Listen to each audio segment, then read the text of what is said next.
Hello and welcome back to another episode of Only a Bag. This is a special episode. I'm Darcy Melton and with me is Nathaniel Mellor. And we're going to be talking about the heat wave that is striking Europe. I don't know, it's hanging over Europe. Absolutely, yeah. No, it's making itself known. What is your special name for this episode? My special name is, get ready for it everyone, Benvenuti alla Settimana Infernale. Which is... It's the week from hell. That's what all the Italian media is calling it. So yeah, welcome to the week from hell. It's not like Europe. The fun one where it's like, what is Hell Week? Isn't that a Hell Week cooking is show? not fun. No, that's like what they do in the Navy SEALs. and sororities. Yeah, no, I thought it was a cooking show. It's like, welcome to Hell Week. Or maybe it was a British baking show used Hell Week. Or did they just use that like on one of those episodes because it was really hot out? And they're like, it's Hell Quite Week. possibly. I don't remember. Maybe we're thinking of things like Sugar Week, which sound way more exciting. We did watch the Great British Baking Show last night. So it's really topical in my mind. So what are we talking about today? Well, we have Cerberus, the three-headed hellhound. We have Charon, the ferryman, right, to hell. We've got a bunch of heat. It's a bunch of heat. It's hot. There's an anticyclone is just hanging over Italy and Spain and Greece, and it's hot. Yeah. No, it's been. I think is it touching anywhere else? Or is it just Southern Europe right now? Well, I mean, the whole world is having a major weather crisis. Right, because the United States is having some crazy stuff going on. Yeah, I mean, just to put it, I put it in context for myself because obviously we're here in Italy and it's just hot and dry, but Asia is having terrible floods, torrential rains. Parts of the U.S. are having horrific rains. Parts of the U.S. are hot and dry. I mean, it's like Phoenix is like their 20th day over 110 degrees in a row or something. Yeah. It's all over the place, just extreme weather everywhere. But what's happening here in Europe, well, I should say, like you said, Nathaniel, Southern Europe, it's the anticyclone. It's Pigs, hot. as it's so lovingly referred to. Pigs? Pigs. It's Portugal, Italy, Greece, and Spain. I've never heard that. I think people mean it rudely, but I always thought it was kind of cute sounding. I'm like, we all like pigs. I love pigs. A lovely adorable animal. To be fair, also, I don't know what... Does Greece eat pigs? I know because Italy and Spain and Portugal like famously eat pigs. Pork, so, yeah.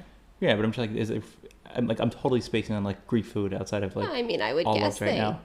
would. Right. Seems like a normal thing to eat. It seems like it's up there. So I think it's fair. Maybe, I don't know. I think it's cute. But yeah, so basically, I am not a meteorologist. I kind of wish I were. I did some bunch of research for this episode, and it makes me like really a big fan of meteorology. But so my uneducated understanding is that what's happening is that there's a jet stream coming down from the UK, and that is, pushing down on Southern Europe.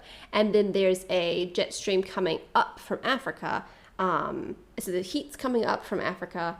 Colder things are coming down from the UK. I think, again, uneducated opinion. I've read lots of very dense papers. And that is only encouraging this anticyclone to hang over Spain, Italy, and Greece. Although I will say, again, my understanding is that Spain was super, super hot.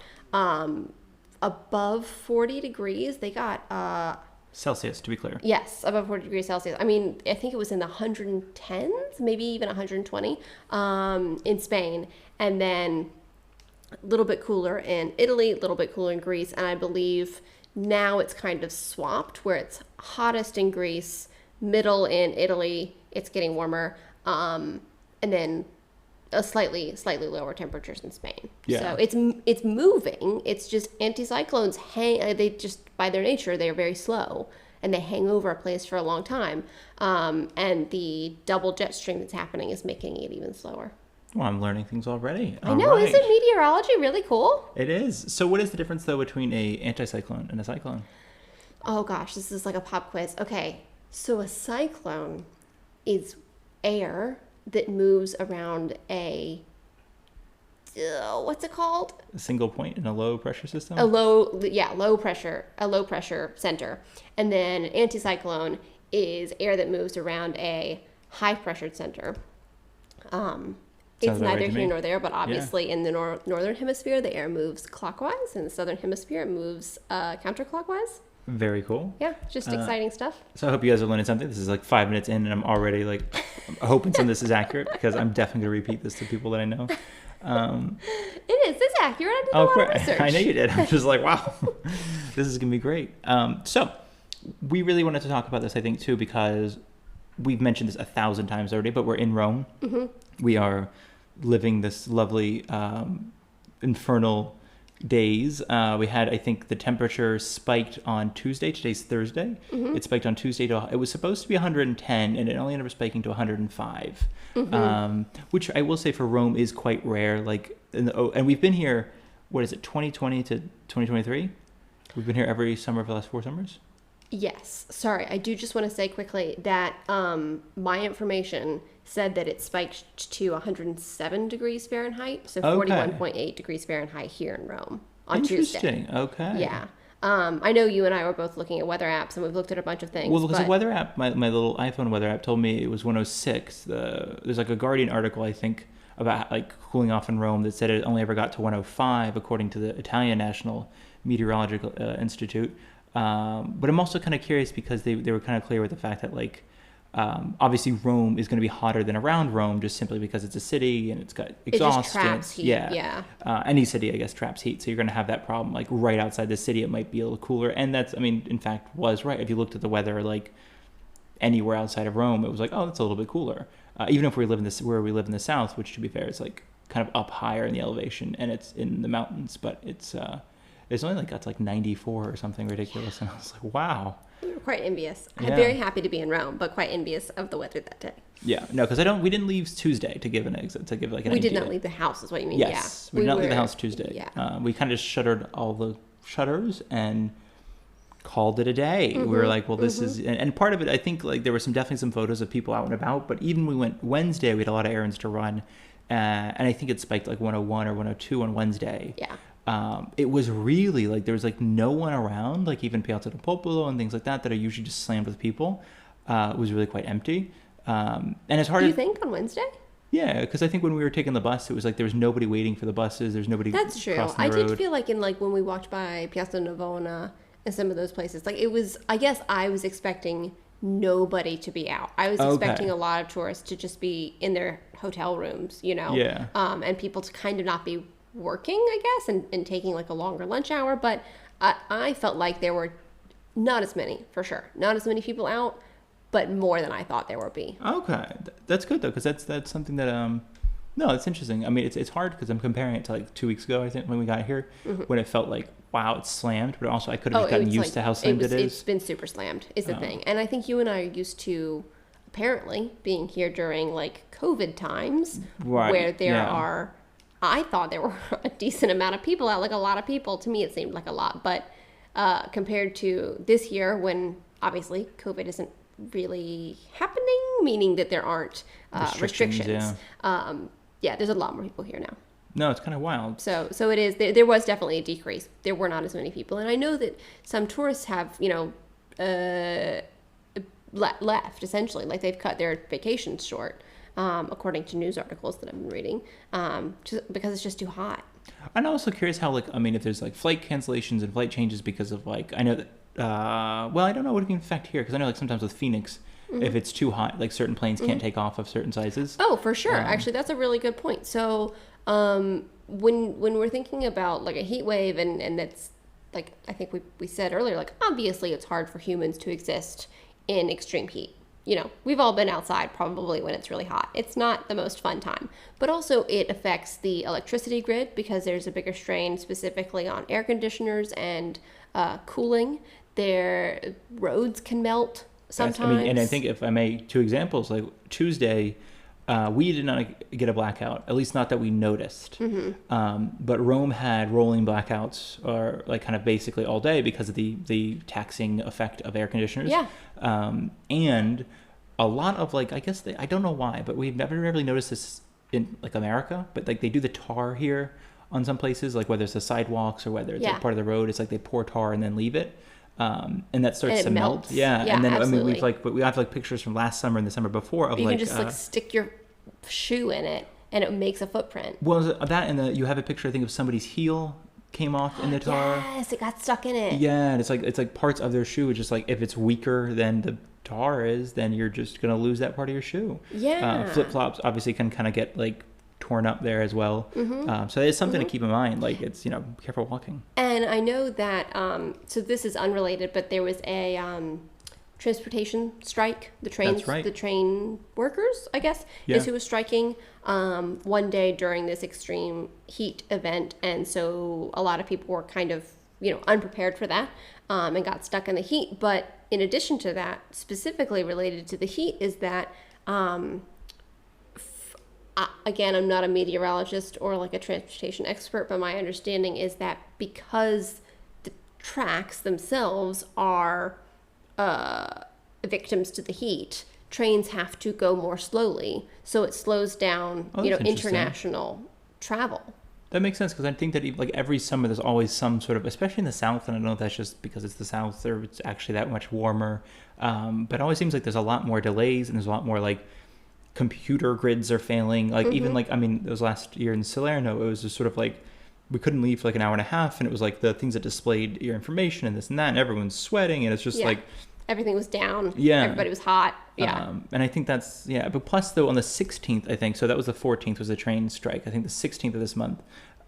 So 4 days ago was, I believe, the airline strike. Okay.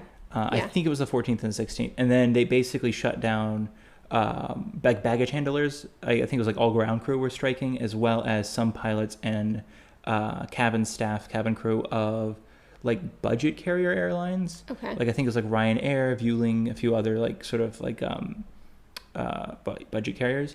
And that apparently affected a lot of flights because a lot of people, I guess, didn't know. I mean, they're very clear about it. They don't decide to strike. Like they let you know, a month or so in advance. They're very much like, we're going to go on strike for 8 hours on this day. And apparently that led to a lot of cancellations and a lot of bumped flights. And we even had a friend that was like their flight got bumped by 2 days because they were just that backlogged. Yeah, absolutely. So it's something like, again, just like, I mean, if you're, part of the reasons I think putting on this episode is just if you're in Rome now and you're looking for ways to cool down, we have that, but we also can talk about that here. But specifically like what to do in the heat, and then also like how will it affect your travel plans and any other thing that might like I think affect you, because I mean, as you're going to mention later, there are like Rome's enacted certain safety measures.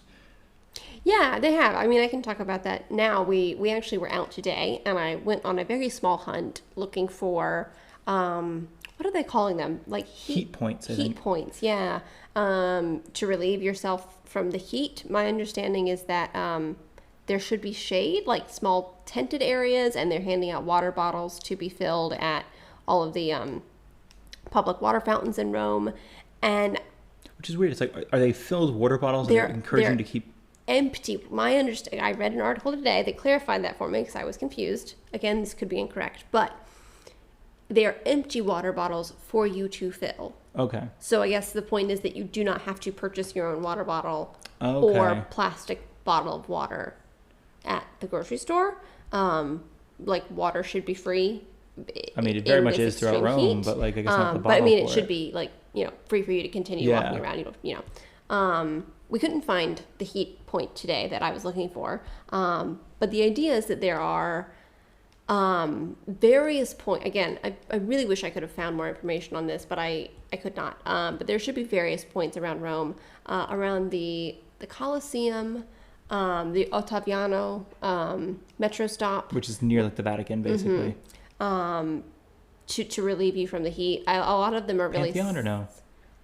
There might be one near the I think there is one near the Pantheon. I'm just thinking of all the places that we've talked about that are just pure sun. That is where they should be. Like it seems like they are setting them around like very, very sunny tourist points, because I think the city of Rome knows that like if you've booked your trip here for the tourist season, which is very normal, you can't necessarily not book it just because the weather is being horrific. Like you're still going to be out trying to see the sights. Yeah. And it might be really, really bad for you. So and that's I think my understanding. One thing that is that I don't think Rome has done, or I don't think anywhere in Italy has done it yet, but Athens started to close the Acropolis, the Parthenon, the Acropolis, I don't know what it is.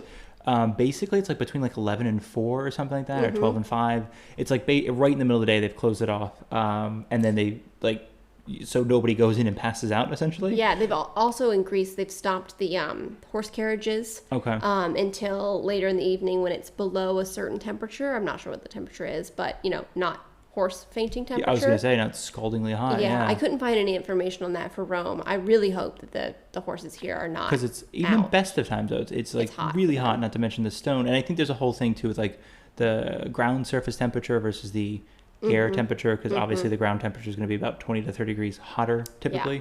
Yeah. And that's huge when a place like here, where it's all black stone and black pavement, and it's like, it's just absorbing heat, and it can be miserable if, like, I mean, if many of you are probably not traveling with your dog, but that's a big thing. Like, people are carrying their dogs. We see that more because it's or only walking in the shade with their dogs. Like, everybody's sticking to the wall. The dog's right next to the wall where it's shady. Yeah. So that's something to kind of, I just, again, keep in mind. And I think we keep talking about if you have kids too, to like sort of keep their shoes on. I mean, you're probably gonna do that anyway, but I'm like, we see a lot of kids with like flip flops or sandals, and it's like, I'm like, don't take them off. It's gonna be so bad. It's gonna be scaldingly hot. Yeah. And I know, like, we always talk about, because we see it in the news all the time, like, don't play in the fountains. Yeah. And again, don't play in the fountains. You might still get fined, but, like, you have very likely seen the famous photos of tourists sticking their heads in famous fountains, because, I mean, again, I really don't recommend it because that water is not potable. I don't know what's in the water, but if you're dying of heat, essentially, like, what else are you going to do? It's also, I think, if I may just throw that in there too, there is a fountain in the piazza that has the Pantheon. The what? Pantheon? Yeah. Sorry. Thank you. I love that bit of judgment there. The what? Sorry, I love you. Pantheon. What is Pantheon? Is that anything? Anyway. I don't think so. Pantheon. And it's essentially a water, it's like a water fountain for display, and then there's a water fountain to drink next to it. And I'm fairly certain, like I would say 80 to 90% certain, that the water fountain for display is not potable. We walked by the other day and saw a bunch of tourists like basically filling up their bottles from the fountain. But again, I really don't think it's potable. And I don't mean filling up like from a spout. I mean like dunking their bottle underneath the water and filling it up. Yeah, I don't think that's potable. I mean, usually they do have signs that say like non potabile, which is potable. Obviously, like it's written the same way, I think. But I don't think that one is for drinking. Yeah, it's basically like if it's a famous fountain, it's not for drink. I mean, even though it's hard, because even there's one in front of the Spanish Steps that usually has a line, and then has some people photographing all sorts of things, and there's 2 spouts of drinking water, but the rest of it is not drinking water, and that's something that can be confusing, because you're like, oh, I can just sort of reach over this, whatever it's a railing, I think, and get some water, but I don't think that's potable either. Yeah, I think it's just the spouts. And again, just, as to reiterate what you said, I feel like it's like, if you're listening to this, I just feel like, we have to let people know, like, the rules, but it's to not go into the fountains. There's, I think, a flat fee of 550 euros for going in the fountains. And, I mean, they really are, like, especially at this time of year, they're very vigilantly catching people, I guess, because it's vigilantly, yeah. I didn't catch you on that one. God, that's like 0 out of 2. Vigilant, to remain vigilant. Would I say vigilant? Maybe. Man, this is not going well for me. It's the heat. It's the heat. I'm losing my mind. So that's something just to kind of be careful about, is that, I mean, it's hard because it's like, we're talking about like this dunking your head under a fountain count as being in the fountain. Not really, no, but it's also kind of like... I mean, I don't think anybody's been fined for that in the past 3 days just because it's been so hot.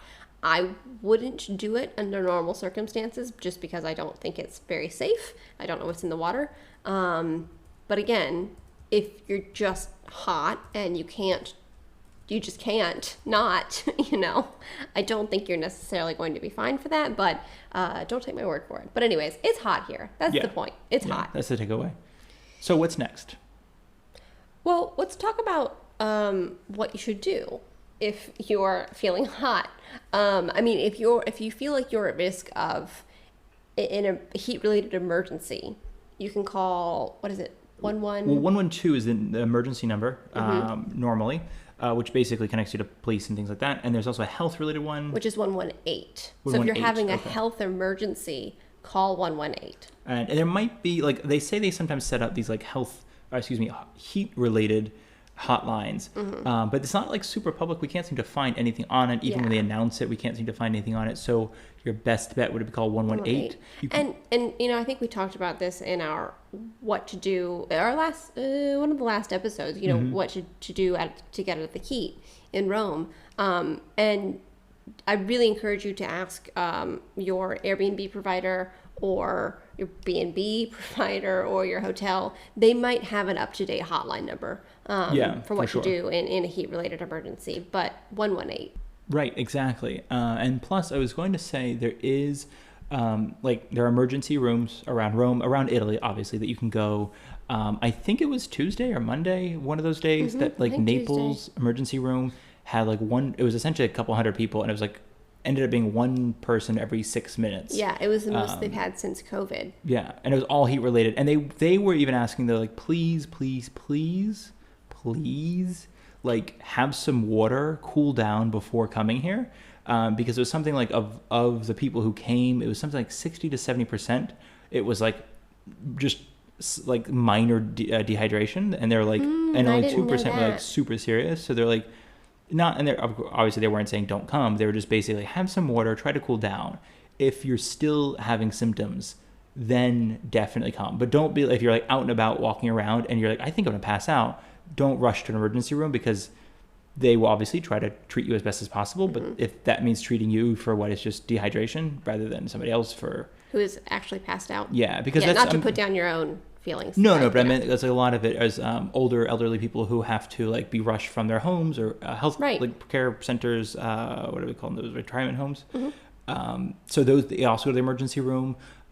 Infants, young kids basically also have to go to the emergency room, and they're a lot more at risk. I mean, to be fair though, I think you said there's how many cities under red alert? 23 cities under red alert. Most of the major cities in Italy basically are under the red alert heat wave warning. And most of them being southern Italy, I imagine, or is it Milan and stuff? Up to Turin, yeah. Oh wow, okay, so that's pretty much all the big cities in Italy. Yeah. Which means you said it was even people who are healthy are at risk. Yeah, even quote unquote average healthy people are at risk for heat related emergencies. And I think the entire the Ministry of Italy, the Italian government, has said please stay inside between 11 a.m. and 6 p.m. And that's certainly not happening in Rome. I mean, we were out and about today after 11 a.m. I mean, it was terrible. Yeah, it was awful. And there were a lot of people out, and for a lot of people, it's not possible to stay inside during that time. I think that they mean not in your home. I think they just mean simply stay inside? Yeah. In your office building, in your job, in your work. Of course. And that, but again, you're walking from your office building or the grocery store to the bus. And no, of course. I just mean, I think they're saying it's not a day to go out to the beach, or maybe not the beach, but to the park or something like that, or don't go running. I think it's usually when they mean stay inside. Because that was during COVID. It was stay inside, which kind of meant more well, no, I meant stay inside. I think they're covering their bases of this is not safe. We don't encourage it. Yeah, because I think we didn't see too many people who are out we always see people biking just for fun. We always see people on a run. And I think today we saw people really just going to and from work, groceries. We didn't see that many tourists, but there were kind of people getting off the Ottaviano stop going towards the Vatican. But yesterday, in the heat of the day, we saw masses of tourists in their tourist groups following the little flag. And that's harder because that is something where it's if you're not in the shade. I mean, we spent yesterday we spent 3 minutes waiting for a bus in the heat, and it was just it was this bad. Is awful. And it was, I think it was only 101 yesterday. So that was, and in the sun, obviously probably a little hotter because that's usually measured in the shade. In the shade, it wasn't comfortable. Yeah. But neither of us passed out. But we were really hydrating and checking in with each other the whole time. And we're also in our late 20s and used to heat. So that's the thing. We come from a very hot, humid place in the States. And we're used to the heat in Rome generally. This is hotter. But, we were just being careful and we're used to it. But that doesn't mean that we're not at risk of passing out. Well, I think also the one thing they're all recommending is that you cut or limit your consumption of caffeine, alcohol, and a few other things. It's it was something else. Things that dehydrate you. Basically things that dehydrate you. And I think Spain especially was pushing that, but even parts of Italy was pushing that, have a coffee in the morning, we get it, but don't energy drinks and beers and this and that, try to limit that during the day where you could easily have 2 or 3 beers thinking you're hydrated, and what ends up happening is you've dehydrated yourself, and now you're going out into a 102-degree day. And I think what that means for, I think, any tourist is that, like, you know, if you want to have an Aperol spritz or two, just my thing would be like, do I want to do that or see a different site? You know, don't push yourself too hard. If you're, I guess I'm on the bandwagon of I'm not going to stand in line for 2 hours in the sun to see something. Okay. I'd rather go relax at a cafe. I was wondering, like, how does that... That's my math, Nathaniel. That's your math. 2 Aperol spritzes equals 2 hours in the sun. Which one do I want to do? I think you're going to be like, if you're going to have 2 Aperol spritz, maybe have like 2 or 3 glasses of water with the Aperol definitely spritz. drink a bunch of water. I Sorry. thought that's where you're going. Definitely drink as much water as you can handle.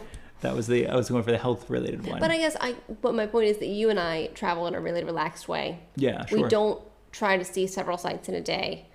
We just kind of exist in a place and live there. So I think this is, silver lining, a great opportunity to take it slow if you're traveling here. Yeah.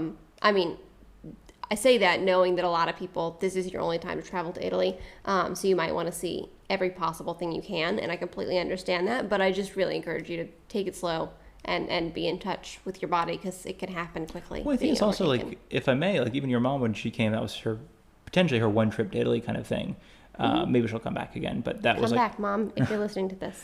But her favorite time was like, you know, in a power outage, having a hot chocolate and a slice of pie. Yeah. So it was kind of, I mean, it's like, we'd seen a lot of things at that point too. So it was kind of one of those, you might enjoy those quiet moments more than the ones where, I mean, because we went to the I mean, this is of course the free Sunday, which is the last Sunday of every month.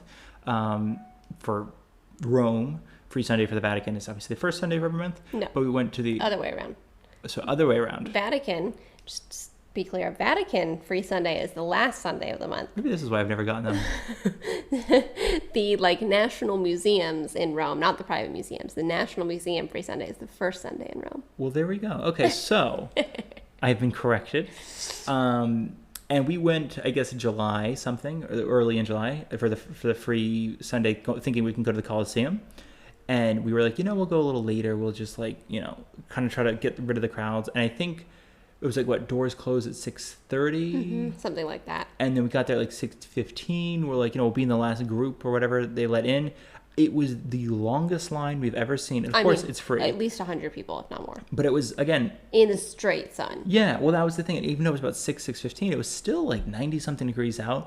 The heat wave had already started at that point. The first one, so Cerberus, whatever this was. So it was really like...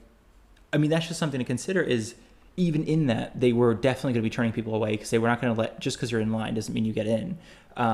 So it was kind of... I mean, it's definitely on them, too, to have not limited, to be like... go through the count and be like, this is where the line ends. I'm sorry, everybody past this point, you're not getting in. We're cutting it off at 100 people or whatever it is, 70 people. So a little bit on them for not having done that. But that's just something to basically kind of push that point of, like, they now charge for the Pantheon. So the lines are a little smaller, but there is literally zero shade unless you go in the afternoon, where I believe the sun's kind of behind the Pantheon, so you get some shade from the Pantheon. But it's like, the rest of the time you're in the sun, and there's nowhere to hide from it. I mean, we went in October and it was like, this is ridiculous heat, and we went when it was free, which just meant kind of like felt like it was moving a lot quicker, because there's no like tickets, turnstiles, nothing like that. It's just like walking in, do a little loop and walk out. So anyway, with all this saying, as you were saying, with your math between the 2 Aperol Spritz and 2 hours in line, is it could really be worth, even though it's maybe not the same as like seeing something. It could be a much better experience, is to kind of find like a cafe in the shade, under the trees, even inside, somewhere with a really nice vibe. I mean, just consider what you want. Yeah. You know, if you're not somebody who wants to chill and have a drink somewhere in Invece, what is that? Instead of, sorry, weirdly my Italian word came out before my English word.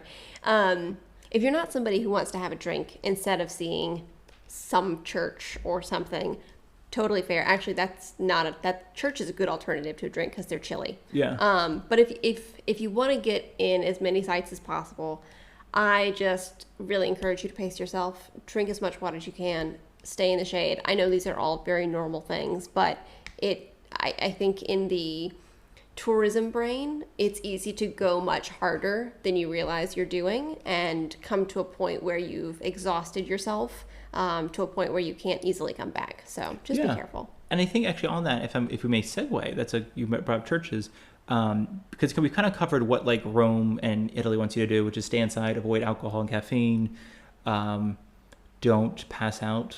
This is kind of what their message has been, really, like just do everything possible. Go to the emergency room if you need to, but don't go if you don't need to. Call the heat related numbers. If you're feeling faint, they'll come hydrate you, I guess. I assume they come and hydrate you. That's my assumption. I'm not sure Again, I have not that much information. They come and just look at you and be like, yeah, that looks bad, man. I should get up.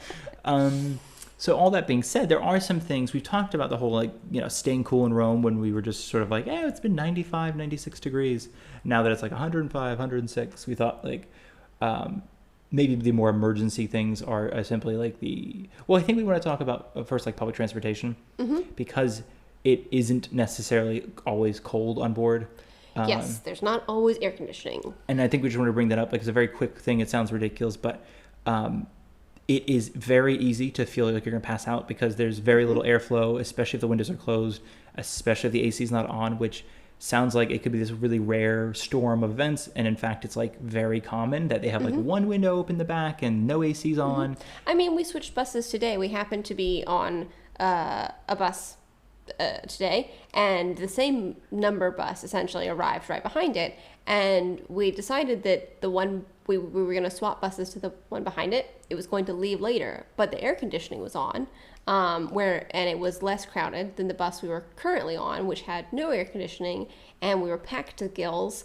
And I was getting a little panicky because I get that way when I feel like I'm can't breathe and I'm packed in and it's hot. So we moved to the other bus where there was air conditioning and we could have a little seat, and it was so much better. And I think a lot of it is too, it's just like that idea of like trying to keep cool, because it's like, it just gets, especially a bus without air conditioning, it just turns into a small oven. So it's just like, oftentimes can be hotter on the bus than standing in the sun waiting for the bus. Yeah, we were just little sardines who hopped into the oven. Yeah, it's like, really this is great. excitedly doing that. And I think the same thing on the metro. It's easy to think that the metro, because it's underground, it'll be cooler. It's not always the case.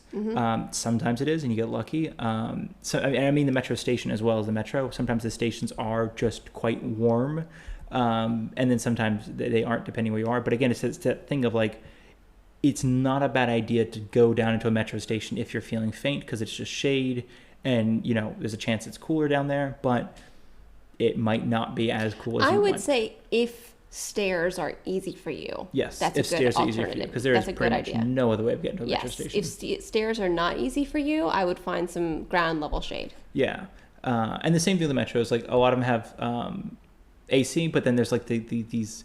It's like half their fleet of metros are old and half are new. So granted, if you're going to be on the A line, which is or the B line, which one's? It's the B line is the orange one, yeah. I don't remember. So it's the B line is the orange one, because A is the original one and B is the second, I think. Okay. And the B line pretty much goes anywhere a tourist might want to go, as far as like Spanish Steps, Vatican City, Termini, Barberini, which is like the Trevi Fountain area. So you're probably not going to be on the A line so much, which is a little bit less useful, I think, even though the Colosseum is on the A line. But I only say that because we've experienced that the A line is a lot older trains usually, and then the B line's a lot newer trains.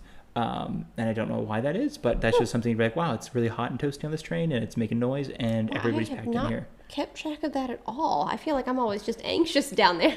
Well, that's another thing, yeah. So I think we talked, but you mentioned churches as well. And they're often chilly. Yes. They're big, thick-walled, tall-ceilinged buildings where the heat rises, and then I think some of them are air-conditioned. They are quite chilly, some of them. I don't know. I don't think we've been in one that's air conditioned yet, have we? Yeah. They're just chilly, like, by nature? Well, because even once you get acclimatized, they're not that cold anymore. They're cold to coming from outside. They're cold coming from above 100-degree weather. Yeah, and then you kind of like, oh, it's still pretty. But also I will, if I may throw in, the Vatican, the St. Paul's Basilica. Yes, St. Peter's. Not killing it today, guys. What is it? St. Paul's? Is he got the ground in front? What does he get? That's St. Mark. Does St. Paul have nothing in there? Maybe St. Paul is in, like... Does he get nothing? Anyway. Like England? Is that St. Paul's something? Boy, we're going to sound real uneducated. Yeah, don't listen to that part. So St. Peter's Basilica, which is in Rome, well, technically Vatican City, I guess, is not remotely cool. No, it is and it can get stupidly hot. Toasty in there because there's often so many people. Yeah. It's just yeah, It's almost like warm. defies the laws of physics. We haven't been in there though in the hottest days. Like we haven't been in there in the last 3 days. So we've been there though in October, and it was boiling.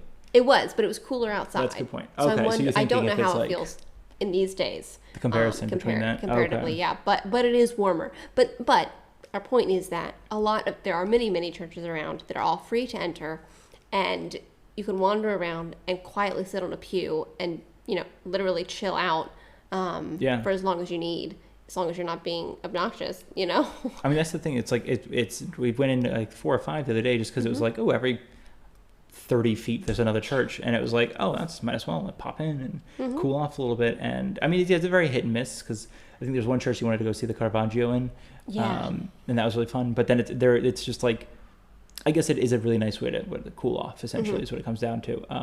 And there's other ways, of course. It's one of those things I feel like when we're doing these podcasts, and we're like, you should come to Rome and have all this fun. And then it's like, there's these deathly heat waves. It's sort of like, okay, we should also tell you guys how to like not, die in the heat wave. I don't know another way to put that. That's a good point. So I think we're trying to get to the point. Basically, we're trying to be not careful. What's that word? Compassionate? No, not compassionate. Anyway, we're trying to basically help as much as possible. Yeah, I mean, I think that the way I think of you all, whoever you are who's listening, like I think of you as a friend, and I want to give you all the info that I have, and I'm also kind of a worrywart. Maybe that's come out in other episodes more than right now, which is, right now is actually a crisis, so this maybe sounds normal. Yeah. No, but I think we both just want you to be safe and have the best time that you can here, and this is weird. There's a major heat wave happening, which is very abnormal. So we just want to, and watch I think out for like you. as we mentioned, because it's a couple like 20-something cities are under red alert. 23. 23. Sicily, Sardinia, obviously among them, and Sicily and Sardinia are ridiculously hot right now as well. Yeah. Hotter than the rest of mainland Italy.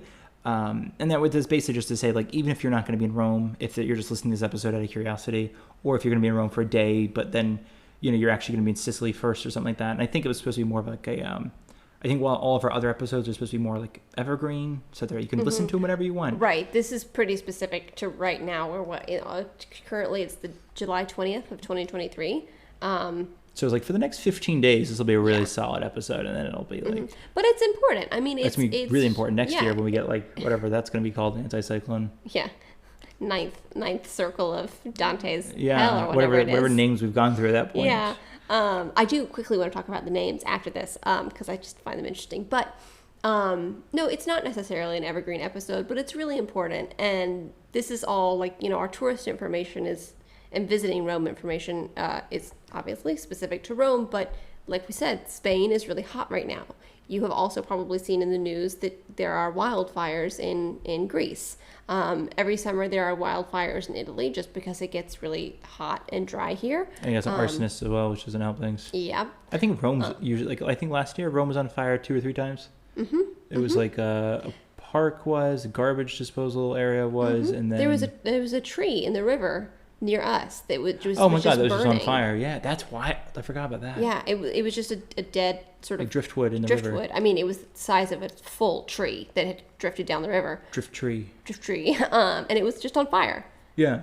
Couldn't figure out if like somebody along. like basically like flicked a cigarette or something, but then they came. I think like a day or two later, they ended up clearing the whole. It got caught on one of those like I don't know what they're called. Yeah, for the bridge. Balustrade. I was called legs for the bridge. Bridge legs, yeah. The bridge legs. They got caught on the bridge legs with a bunch of other driftwood, like over the years, I guess. And so they came and cleared it all out. Mm-hmm. Now it's making a nice, tidy collection once again. Mm-hmm. But no, there are a lot of fires. And you think there was one we got off the bus last year. It was like, it just smells like heavily of smoke.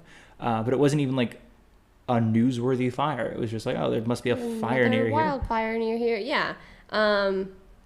So that's all to say that this is not an evergreen necessarily episode because we're talking about a current event, but this is a climate crisis related episode, which I hope will be resolved. I'm very hopeful that, as humans we'll all get together and make the earth healthy again, but it could be bad for a while.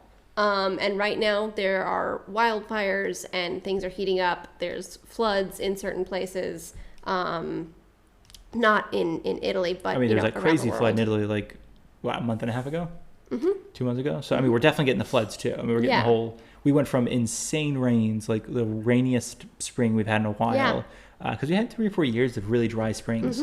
So we had the rainiest spring we've had in a while into 100-degree weather, which was sort of wild for everybody. You know, I saw an article earlier. I don't know enough about it, so I won't go into it. But basically, this farmer was talking about how their crops have experienced hail, a more intense freeze than usual, like a deluge of rain, and now heat that's killing all of their crops. And that is also to say that, again, this, I read so many articles, y'all. That one article was talking about how Prosecco, this is probably just a big clickbait thing, but Prosecco is in danger because of the heat wave. But there's just been crazy weather happening, and not just in Italy, like everywhere has had crazy weather. Wasn't say also like, not that you, maybe the listeners are sort of like, why are they telling us about food? But it's fascinating, maybe because you're here. But there's the Italian tomato company called, I think it's called Cirio, but it's Cirio, and the Ci is pronounced ch, so it's Cirio. And they pretty much source all of their tomatoes from Italy. I believe all of their tomatoes from Italy. But they're a little worried right now because essentially they're like, the mature tomatoes can absolutely be burned, but they're not quite ready enough yet to pick. So it's like we have these, you know, tomatoes that are out there that are ready just to be burned. We have some that can't be picked until August, like late August for their second picking. And they're like, you know, who knows what those are going to look like. Spain is on track to have their like worst or second worst, I guess, like olive oil harvest in a while because the basically heat is making the olive trees drop the olive fruit. To preserve the trees, right? To preserve like the moisture, yeah. So, and you can't really like, it's like you can't really water an orchard. I mean, California, they water like almond orchards, which everybody hates, but like it's the way a lot of them are set up, I feel like, I mean, I assume Spain's a lot like Italy where it's terraced and it's kind of randomly spread out over a bunch of land and you can't really, I don't know, there's no infrastructure. My guess too is that even if you do water it, it's not enough. Yeah. There's a lovely dog barking there. That was nice. That's very sweet of that dog. But no, I think so. That's all to say, like, there's, depending if and when you hear this episode and when you come, is like there might be some like slight food shortages. And a lot of times with the tomatoes and stuff, they do source them from Africa. They do source a lot of things from like South Africa, the country, and South America, the continent. Is it continent? Is it just America as a continent? What do we call that continent? North America? Is it a continent? Yes. So South America is its own continent? Yes. Okay. I'm just double checking. I've made so many mistakes. I can't just be saying things and then everyone's You're like... just worried everything you're saying is wrong. I'm like, Okay. everything I've learned. So what are you telling me about North America? No, I'm just... I think it's basically the fact that we source stuff from South America. Right. We being Italy. So it's not like it's a major food shortage. Like you're not going to be able to eat if you come here on vacation. It's more of just like... It's one of those weird little times where it's sort of like, oh, we had a flood that made it too wet for bees to come out and pollinate a lot of things like the green walnuts or cherries and things like that. Like cherries this year are insanely expensive because so few people were able to produce cherries. And the small town where we're from, there's no cherry harvest and there's no green walnut harvest. And the green walnut's only important because they make nocino with it. So that's like a digestivo, like a digestive drink for an after dinner that Italians drink. And so that's a really important day of the year. It's like the 24th of June, I believe, is when they go out and they pick these green walnuts. So there's some really interesting, like, important harvest days that are unfortunately unable to be practiced, I guess, or observed because of the weather. So it's just one of those interesting things that's like this has some really wide-reaching effects. Yeah, I think that's important too because, I mean, obviously you and I, with this podcast, focus on what's important to people traveling here, but this is a giant issue that affects everything, like us as humans and our health and safety, infrastructure, crops, wildlife. Like everything is being affected by the wild weather right now. Yeah. On a fun note, I just want to talk about the names of these weather systems because I find it fun. And I find it fun. Some people criticize the way that these heat systems have been named in Italy because in the U.S. we have like a national... It's like the National Weather Service I think names NOAA does it. NOAA, yeah, okay. here in Italy, there is no like national governmental body that names the weather. I think, is it just the high things. and low pressure systems, or is it all like all weather systems? Because you don't get hurricanes here really. That's a good question. What And I understood that they just don't name things here. I mean, they don't have nameable things. You know, I mean, That's they a don't good have point. I see nameable what you're storms. saying. Like we Yeah. get in the States, we There's get just hurricanes. the scirocco, which is the The wind wind that yeah. comes from from Africa. Yeah. But so anyways, so there is, what is it called? Il Meteo is the like it's a news outlet, right? And like I always feel like it's a little bit more. No offense, I like Mateo, but it's a little bit more like entertainment than news. oh, that makes sense. Because Yeah. it's they look very clickbaity weather related articles. Okay, that totally tracks with what I've read. Yes. Okay, you have like grain of salt every time you read their stuff. Yes, that really that tracks with what I'm about to tell you. So there's this guy Antonio Sano, who is the meteorology engineer. I just read that off an article because I didn't know what his title was. And he is the person who's been naming all of these heat weather systems. And he's behind Il Mateo. He's the person behind it, right? Yes. Okay. Thank you. He's their meteorology engineer for Il Mateo. Oh, I thought he ran it. Yeah. Oh, he's the founder. Thank you, Nathaniel. He is the founder. I've been so obsessed with the names. I have not like looked into this man at all. No, but he's interested in Dante and named Cerberus, which was the previous anticyclone we just got out of. Yeah. Which is the three-headed dog that guards the gates of hell, right? Mm-hmm. I'm saying right because Nathaniel knows. I'm looking at Nathaniel. He knows way more about mythology than I do. Percy Jackson, baby. Percy Jackson. And now we're in Charon. Charon? Yeah. I always say it wrong. Who is the fairy person? Ferryman? Fairy non-human? Yeah. Between this side and that side, basically. Gotta bring some gold with you. Yeah, and I mean, it just makes sense. Like it's all from Dante's Divine Comedy, right? And it's all from Dante's Inferno. yeah, and I don't know, I find it interesting. Like it's a little bit lighthearted. But also, as you mentioned earlier, it brings it into the public talking sphere. Yeah, if that makes because sense. otherwise it's hard. I mean, we all talk about weather all the time, but I think it's often hard for us to all talk about crisis times, you know, Yeah. and get into the details of weather other than just being like, wow, it's really hot today, you know, like we have that conversation every day at the cafe, which I kind of love, to be honest. Oh my God, everybody has like, But- it's like it's like Groundhog Day of conversations. It's I like, love it though. fa caldo, do you know? Fa caldo. I every don't day. know. It's kind of like brings us all together. They're like, we're all Oh, it is. experiencing I mean, the weather. it's like you can easily break the ice at anywhere in Italy. Just talk It's about, like, talk about the weather, talk about Yes, food. That's yeah. all you need. but weather is the easiest. Like you and a stranger, and you'd be fa caldo. Like it's hot today. Oh, like, fa yeah. freddo. Oh, fa Ugh. freddo. Yeah, we just moved from fa freddo to fa caldo. Yeah, if it was like 2 days of fa fresco, and fresco's like that. It's a little chilly, and it's Yeah, like, it's like, ooh, l'aria fresca. Like, ooh, this air is so fresh and nice. No, I just find it, I'm looking forward to the names of where we're going to go down from here. oh yeah, no, it's gonna be. Well, he also we talked about it last year. He also named it was the anticyclone 24,000, I believe it was called, or 20,000 is the name of it last year, and it wasn't Dante. So this might be his new thing because that one was named for the. It had to do with the melting point of snow at 24 or maybe 2,400 meters, 24,000 meters, something. 24,000 meters seems like a lot. Yeah, 2,400 meters. But essentially, it had something to do with the fact that like all over the news last year was essentially how snow was melting on mountain peaks and it hadn't melted in like 40, 50, 60 years.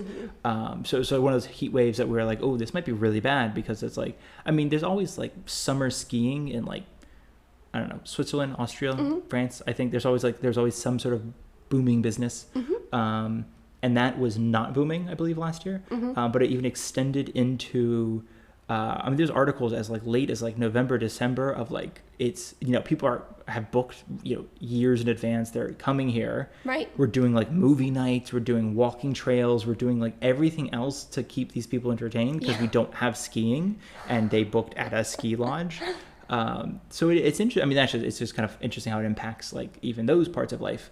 In the sense, those being like the cold, I mean, obviously it impacts the cold weather, but it's just sort of interesting where it's like you would think above a certain altitude, you're fine. It doesn't matter how hot it gets with those peasants on the floor.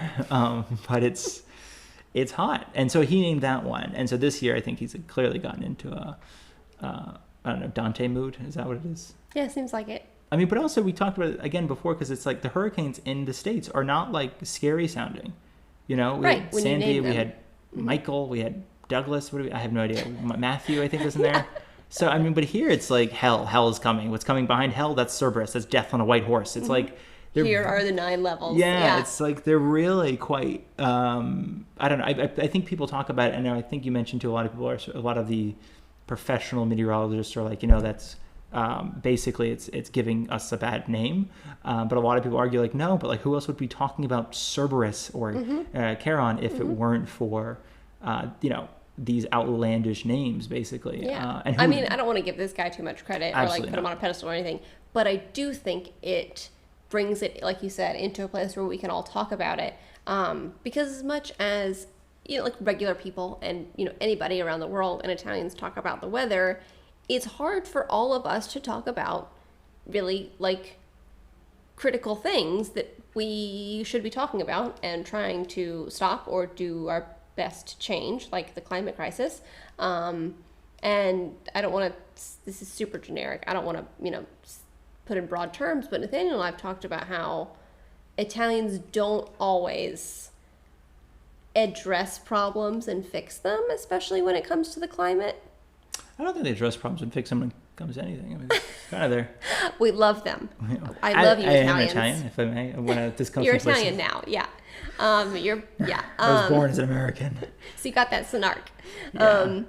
No, but I do think seriously that giving things a name, even if they're silly, really helps us to put things in context and start a really important conversation that's difficult to have. Yeah, no, I think that's absolutely makes sense. I mean, that basically puts the bow on it. Hopefully we'll start talking about it because it's so ridiculously hot, and it's only supposed to continue into like next week, I think, and then that's just for right now. That's not even like we're not out of the summer until is it September 21st? Is that the end of summer? I think so. Yeah, so we're still in summer, folks. No, but anything, if I may, to recap, hopefully enjoy your time here. If you get hot and you think it's an emergency, call 118 or 112. Pronto Soccorso is an emergency room, so if you see pronto or pronto in English, pronto. Looks like pronto soccer. Pronto Soccorso. Soccorso. Pronto Soccorso. Soccor. Yeah, I guess it looks like Soccorso. Yeah, sorry, I'm really trying to sound this out. It's amazing how you know things, and then you're like, wow. Well, I like to say things with a hard American accent to put it in, it's amazing like, how it changes help my things. brain understand. Because I realized, like, I was looking at somebody's face, these tourists in America, tour group, and as the Italian was speaking, and they were using the Italian name, obviously, for a lot of places, and some of these people had lost, and I'm like, you gotta give the hard American accent, otherwise these people will not understand. And I say that as somebody who, when an Italian's trying to be like, no, the word for that is this thing, and I'm like, okay, can you say it like an American? Because I don't know what that is. So I realized it helps a lot You're for over me. here just saying that you were very Italian. I am so incredibly not Italian, unfortunately.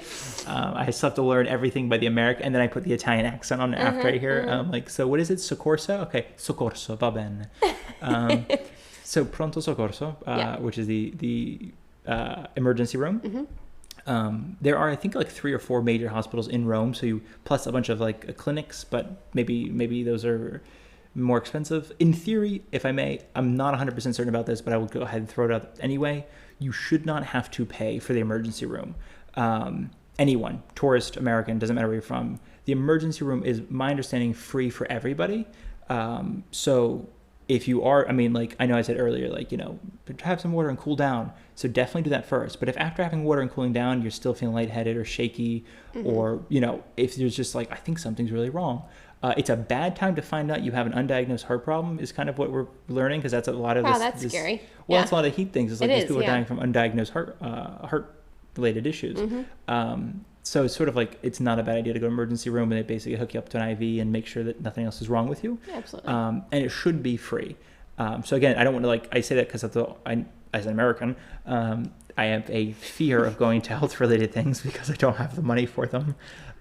So it is sort of natural that if you're also that same way, that it's like, oh my God, we're just going to spend an arm and a leg on this vacation.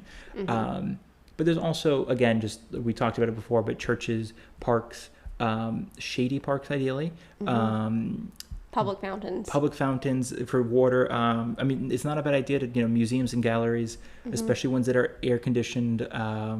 I mean, it's not even a bad idea to do some big box store shopping on hot days where the ACs are working. It's kind of like, I mean, go to IKEA, go to Decathlon. What do we call it? We call it Decathlon in English. Yeah. There's that whole strip from like Piazza Popolo all the way down to like the Spanish Steps, where it's essentially just like Nike and North Face and Adidas, H&M, and it's just like pumping AC every single one of them. So I might not like these places because... Or the fact that they're, creating greenhouse gases and making a bigger carbon footprint using their AC. But what's important right now, honestly, is that you cool down. That's what it is. Yeah, no, I think that was the big conversation. I think in the Rome mayor was having it, somebody was having it. Basically, it's like, to cool down, you have to use AC, but AC is making this problem worse. So we have to figure out a way to cool down that's not AC, but for the short term, we need the AC. Yeah. And there are some parks, like actually we mentioned one in the description of the cooling down episode, the Piazza Vittorio Emanuele, and that's near Termini. And they have this whole like tree project. They're trying to like plant more trees and create ways to cool people down, because there's a little Guardian article, and it was just funny because it was interviewing people in that area, and I'm like, oh my God, we go to that area all the time. We've eaten at that cafe they're talking about, and it was just these people who are like, it's so unbelievably hot here, even though it's a fairly cool area just because it's got trees. It's got these like are they called galleries, when it's like essentially you have that sort of shop on one side and above you is just sort of the like... Oh yeah, I know what you're talking about. It's sort of like when the bottom floor of a place is empty and you're walking under. That's a terrible description of it. Anyways, a bunch of columns holding up a building. You're walking under the building and there's a bunch of stores. It's very 1920s, 1910. Yeah, but also very like ancient in its original. But also very ancient. Yes. Yeah. But it's just a way to not the building, but that style of architecture. Yes. It's just a way to kind of stay cool while also shopping, kind of thing. But then, we've talked about indoor markets, but those are not remotely air conditioned. So take those with a heavy grain of salt. And I think that's pretty much it. I mean, the beach, the lake, not a bad idea. Get out in the morning and the evening if you can. Yeah. And take that afternoon off again if you can, or just take it slow. I mean, the morning's even great. It's like it goes from something like 70 or 80 degrees between like 6 and 9. And it's like around at 9 o'clock is when it starts heating up. It's like 85 at 9 o'clock. And then it's like 110 at 3 o'clock. So it's just something to keep in mind. But I think that's everything for this. Yeah, and I do want to say, I listen to a lot of podcasts myself. And I just want to say, obviously the climate crisis is happening and climate grief is very much a real thing. So, feel your feelings. They're real feelings. If this episode or anybody else is about, climate issues are making you sad, that's totally fair. This is like a super depressing episode for you. Just yeah, I know. I'm really sorry if it was a depressing episode. And I want you to feel your feelings. And we're, everybody's experiencing it, no matter how they talk about it outwardly. We're all experiencing, climate changes and crises. And but I think we're gonna get it together. I think humans are gonna get it together. Oh yeah, we got a year or two before we. We're ending on a positive note. We're going to get it together. We're going to get it together. Yeah. Until then, thank you for listening to our special report. Is that with, Cronkite or something? Walter Cronkite? Yeah. That's a good reference. Thank you. Nailing it. I might not remember the difference between vigilant and vigilant, but which I really don't think vigilant is a word. It just sounds like villages getting together and doing something with ants. So I think that's it. Everything. We'll save the environment. We're not going to save the environment. We're going to save the environment. We're going to stay cool. And we're going to be happy. And we hope that you also... Oh, yeah, we're going to do all that. That sounds awesome. And then we also do hope genuinely you enjoy your time in Rome. Because, because I realize that, it's... I mean, it's one of those things that's so hard, I realize, because you're talking about climate grief, where it's like... one thing that we've always bumped up our heads against because it's just sort of... It's there. It's the immovable object. But it's the idea that you can't, traveling is the worst thing you can do for the environment kind of thing, unfortunately. Yeah. I mean, I don't mean just person to person kind of traveling. I mean any traveling in general, whether it's oil tankers or, getting your goods delivered on a ship, or taking an airplane, or taking an obviously. airplane. Yeah. It's just the worst thing you can do. And so we say that kind of like knowing that like, oh my God, are we, a huge part of the problem. So there is, that thing to be said though. It's also like, I know that, I think it was Google's trying to combat this with like, this interactive 3D, Coliseum being rebuilt with like the Google glasses. Which is very cool. It's very cool, but it's like, there's a feeling when you see the Coliseum and it's just like, it's visceral. Yeah, Absolutely. so there is something about travel that if you are someone who is able to travel, it, I think, can be so good for you. Yeah. And it's a privilege to be able to travel. I mean, obviously not everybody can, and it's a great way to expand your brain if you're open to it. Well, expand your mind, and I think we're all going to end up following that. Was it Werner Herzog's? Basically, he's like. Is his name Werner or Vernon? I think it's Werner, isn't it? Werner Herzog? Isn't it spelled Werner? But isn't it Werner? Oh, yeah, probably. Herzog. Okay, sorry, I interrupted you. No, but his whole thing on basically walking. He's like, everything you should be walking when you're traveling. You should never be like, you shouldn't take a train or a plane anywhere. You have to walk. If you're going to go somewhere, it's a little bit gatekeeping. It's a little bit gatekeeping, but it's a great good idea. Theory, yeah. Yes. I mean, it's a fun. I mean, if you're going to go to Florence, it's like, we're going to walk up there. It'll take a week and a half. I mean, that's a beautiful idea. Again, that's some privilege, though. That is. He had a week and a half to walk. Well, I was thinking more of like we have to change the entire way the society works, so we don't get like 2 weeks off for work. Yes, for sure. Because I think it becoming like it's like those pilgrimages in Spain. There's that famous one. Yes, I don't remember. San Sebastian. Is that just a song I'm thinking of? The point is all these pilgrimages. There's pilgrimages in Italy as well that people take. Not nearly as famous, unfortunately, as the ones in Spain, but potentially maybe not as hot because that one looks miserable. But all that is to say that if this is your time in Rome and we have made you incredibly depressed because of this episode, we hope that you genuinely enjoy your time here. And that you see some beautiful things and you have 2 Aperol spritzes instead of waiting in line for 2 hours. I think that's... It's an option. I'm not encouraging it. I'm just saying it's an option. Good encouragement. And is that everything? I think that's it. All right. Thank you for listening to our special episode. Thank you for listening to La Settimana Infernale. I have been Nathaniel Mellor. I've been Darcy Melton. And we have to come up with a good outro. Like, you can follow us on Instagram. You can. Oh, yeah. Well, find our podcast wherever you find podcasts. Yes, is that what wherever they you say? find. I think so, but it's like I'm already listening to the podcast, so it's kind of like, well, I've already found it. Well, tell your friends to find our podcast wherever they find their favorite podcasts. I think we're on like a lot of these podcast things. Yeah, we are. So we hope you're listening. I got like 80 accounts set up with all these podcast things. I cannot keep track of them. Check out our website, follow us on Instagram, and what are we? Only a bag? That's we're what only we a are. bag. We'll see you on. We're trying to publish on Monday, so I guess we'll see you Monday for our normally scheduled episode. Yeah, that sounds good. All right. Thank you for listening. Thanks.